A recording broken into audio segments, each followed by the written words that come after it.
ये देखो दोस्तों यार, मैंने बनाई है एक सीलिंग फैन बाइंडिंग मशीन। इसे अपन लोग घर पर बिल्कुल फ्री में बना सकते हैं। देखो यार, मेरे चैनल पर वैसे भी व्यूज कुछ खास आ नहीं रहे हैं, तो मैंने सोचा क्यों ना एक चीज पहले ही बना दूं, फिर आपको दिखाऊं।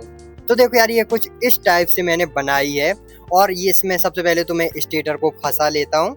अब मैं एक आध टर्न को हाथ से घुमा के डाल देता हूँ। और यहाँ से देखो अपन लोग अपनी मशीन को ऑन करेंगे। और अब मैं इसके थ्रोटल को बढ़ाता हूँ।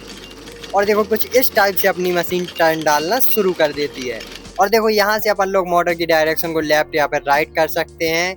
और इसमें मैंने चक्करों को काउंट करने के लिए ये देखो एक ये मीटर भी बनाया है।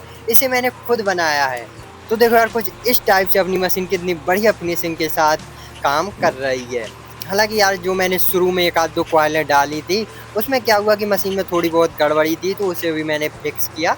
और अब ये परफेक्टली काम कर रही है। यदि आप चाहते हैं कि मैं इसका एक डिटेल वीडियो बनाऊं जिसमें मैं आपको स्टेप बाय स्टेप एक एक चीज़ को बना के दिखाऊंगा, तो आप लोग यार कमेंट करें। तो इसे बनाने का वीडियो भी मैं अपलोड कर दूंगा। तो आप लोग यार सब्सक्राइब कर लेना। और अब मिलेंगे अपन लोग अपने नए कंटेंट के साथ। तब तक के लिए बाय बाय।